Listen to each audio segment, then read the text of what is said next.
Hi there, traders. This is Brad Gilbert with the FX Market Insight for Tuesday, the 1st of September.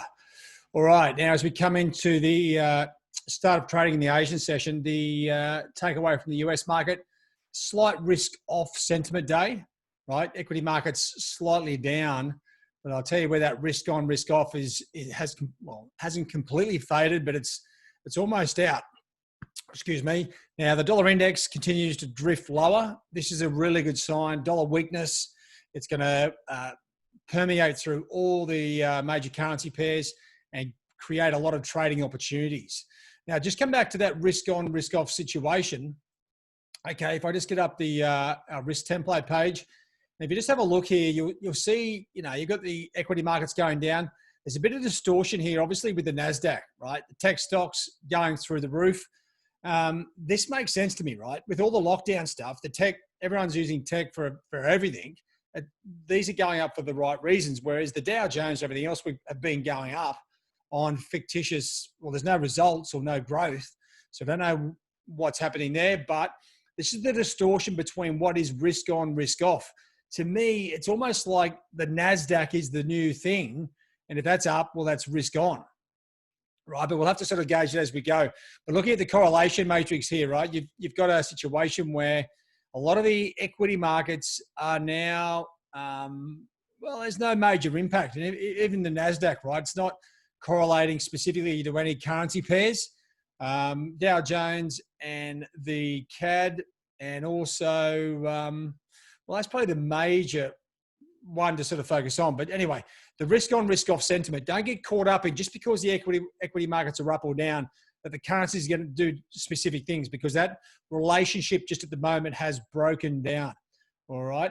The other thing, the hurricane situation, well, you know what? It's sort of run its course. If anything, it's back off the coast a little bit. Has it impacted as much as we thought? Well, to me, it hasn't. But I tell you what, oil still hasn't really budged too much. Still sitting around $4 or just close to $43 a barrel. Going to see how that one plays out. But dollar CAD is still heading to the downside. All right, so coming back to what we can see and what we can gauge. Dollar index going down. Now, if I just show you the rest of the major currency pairs, they have been doing exactly as they should. The Aussie is starting to creep higher, so is Kiwi. No real pullbacks here on these two pairs at the moment. Now, it doesn't mean they can't pull back, retrace back to that support line and keep going up. But at the moment, they're not doing much. Dollar yen is back diffused. Once again, had that little run to the downside, stalled. Excuse me, still back in the range. Euro heading topside, as is sterling. The good thing about euro is it had a little dip to the downside, hit that support line, and is now higher. And dollar CAD, as you can see, dollar CAD's probably the best trending pair at the moment. Now, if I just bring you back to the daily market insight, I just want to explain a couple of things. Now, trading conditions are pretty good, right? The major pairs are trading quite well. Of course, the geopolitics are lingering, but what we're seeing is that shift from the Fed from inflation to a labor market sort of focus is really giving the dollar a negative spin. Slight risk-off sentiment. Well, as I said, that's a little bit confusing because it does look like the NASDAQ is the driving force at the moment. That's up, so you'd think that would be risk-on. But so just be careful how you play that one out just at the moment. The pairs, right? Now, these pairs, it sort of stands out to me, dollar yen and dollar Swiss. Now, dollar Swiss had a little crack to the downside. We've got a new low to focus on there, down through 90 the figure. But the sort of like the safe haven trade is a little bit distorted at the moment. I'm talking about the yen and the Swiss. The rest of the pairs are showing very good signs of trading activity. Now, with that dollar Swiss move, there was the key level at the time was 90.23. It dipped down through 25 points. If you had got into the trade, the order should have been moved to break even by the time it hit under 90 the figure. That's been completed out for break even. So what we've got a situation is a lot of the pairs here, right? So if you see two pairs on the daily market insight page, they are generally OCO, right? So if one pair gets triggered, the other one is cancelled. And that's the same for a number of these pairs, all right? So just be aware of that. So dollar index popped nicely to 92, I think just under 50.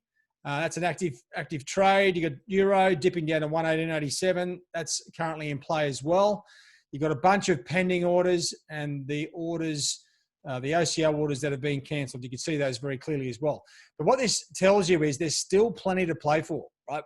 We're just coming into Tuesday in Asia. The dollar has very clear direction at the moment. That's down. It pushes all these other pairs up. What we're looking for is to get in at market levels where we're comfortable managing the risk. And that's what this section is all about, identifying the best potential entry levels. Now, as we come into today's trading, there's probably an important event that many aren't really looking at.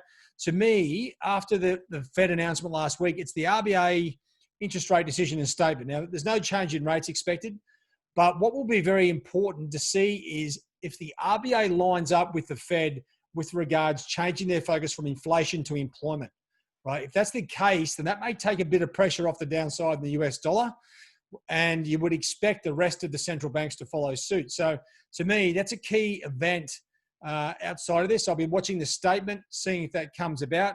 If it doesn't, well, I'll be happily looking to get short US dollars across the board still. And don't forget, we've got a big week coming up. There's lots of big data. And in normal market conditions, it will be extremely active the first week of the month, new month. But I think the US employment numbers, the ADP non-farm employment, the jobless claims, and then obviously Friday's non-farm payrolls will be the key focus for this week. So bear that in mind as you go through the week. It's good to plan out your trading activity, ahead of the events. So you know what's coming up. You know where the focus is. And with that, just keep an eye on the news. There's a few very bearish sentiments here on the dollar. I think this chap here, Ulf Lindell, is calling about a 30% drop in the dollar.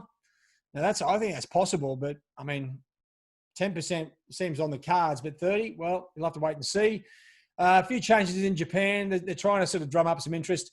Usually when the Japanese news or data gets on these news services, it really means they're short of information or fresh data. So they just sort of whack that up, but it doesn't really come into play too much. And the rest of it is just following the woes of the dollar. There's various, obviously, political comments. Joe Biden versus Trump. There's a whole heap going on there. The coronavirus seems to have taken a back seat on most of these things. And the key part is, that hurricane, oil, or dollar CAD still trending lower. We'll have to keep an eye on oil for the next sort of major move. To me, it's very clear that at the moment, we've got good dollar direction. All right, so you've got to be thinking, which screen am I on here? Sorry, guys, I got you on the wrong screen. So you're going to be thinking dollar at this point is going to continue down, right? Which pushes all the dollar block pairs up, right? And you just got to look for those levels to get in. Whether it's a buy on a break, buy a dip, or sell a break, sell a rally. Check that out. Good luck with the trading. All the very best. Cheerio.